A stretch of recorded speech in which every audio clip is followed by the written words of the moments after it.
A very good morning, everyone, to the briefing on Saturday, the 27th of May.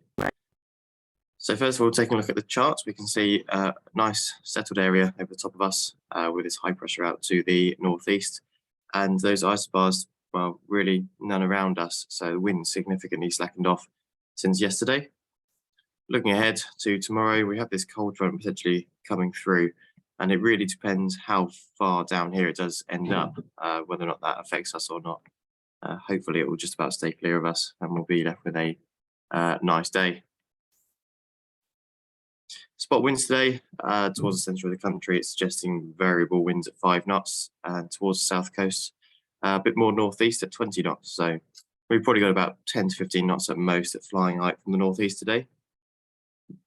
Your public forecast is suggesting a nice sunny day with a little bit of cloud this morning, but going pretty much to sun later on with a top temperature of up to 19 degrees. Slightly lighter than yesterday, northeasterly winds, good visibility, and yet again a high UV index. GFS is showing that sort of towards London, we're maybe going to get 19 or 20 degrees. In this area, maybe more 17, 18 degrees. With a dew point of about 8 or 9, so a nice split there. And that's current view outside. You can see this kind of lower cumulus looking stuff. Don't be fooled, I don't think the thermals are going just yet, and I don't think they will be going for a little while. This is probably going to burn off quite soon. Current temperature here is 11 degrees with a dew point of 8. Farnborough is saying 8 knots of wind from the east-northeast, varying a little bit, and scattered clouds at 1,000 feet. And the TAF is for few clouds at 2,000 feet. I don't think that will last very long. They've put a prop 40 in here actually for broken clouds at 800 feet. Again, I think that's just this morning really. 6 till 9 UTC, so it's up till 10 a.m. Not really going to affect us. It's going to be pretty clear most of the day, I think, by the time we get flying. This is your potential flight distance for today from Top Meteo, which I think is a little bit optimistic given that it's going to be blue, but it's showing the potential for 500k in this area, but realistically, as we go out to other areas, more like 300 or 400k. As I say, probably a little bit optimistic as it is going to be blue. If we look at thermals, go for 10 a.m. I don't think it's really going to get going until about midday. And as we go ahead to there, it's saying it's potentially going to about 3,000 feet. And into the afternoon, maybe a little bit higher, potentially up to about 4,000 feet, but definitely blue in this area, according to this forecast, with the closest cumulus not being right up north.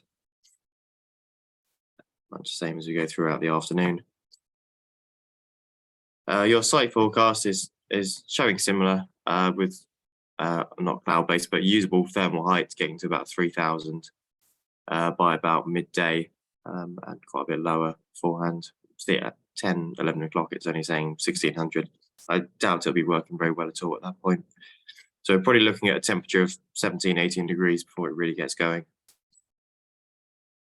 NOTAM-wise, well, you see a big one over the top of Lasham there, number 19, major gliding competition, which I'm sure most of you are aware of by now, which we'll come back to. Obviously, it's going to be quite busy. Other than that, nothing really to affect. Number 21 over here, Lark Hill danger area activated, but otherwise not really anything to affect today. So operationally is going to be interesting for the club operation. Runway direction today will be 09. That means the launch point is going to go here somewhere. There will not be a club grid, and we will be launching just next to the launch point there somewhere and queuing that way. Making sure that we're not going too far into the north side grass, we're staying reasonably tight up against the perimeter track to allow space for tugs to land here and any other landing aircraft as well. And the main competition grid is going to be going off the runway. Quite a few other things to be thinking about. Just get rid of that. If my PowerPoint wants to work. The briefing. So during club flying, during the competition, the club flying will be aerotow only. For the winch current pilots and any pilots that are under instruction, it's £25 to 1,500 feet, otherwise normal aerotowing rates. Where possible, we're going to ask you to do a left-hand circuit to land on the north side grass. Reason being, if you do land on the south side grass, especially as the comp grid is going, there may be a significant delay before we can get to you. So left-hand circuits where safe and possible. The comp will probably be launching from some point 12 p.m. onwards. As I say, it's probably not going to be soarable or not sort of good soaring until about then. And when that does go, the club flying will be suspended for about 90 minutes while that all goes. Then be aware, flying after that, it will be very busy, up to maybe more than 80 gliders. And certainly later on, when they're all coming back, be aware of finishing gliders potentially coming in straight in from the west, not conforming to our usual circuit planning. And it may be quite busy for them coming in as well, so be really careful there. In general, keep a really good lookout today. So that's pretty much it from me. I'll see you out on the airfield. Should be good fun. Bye for now.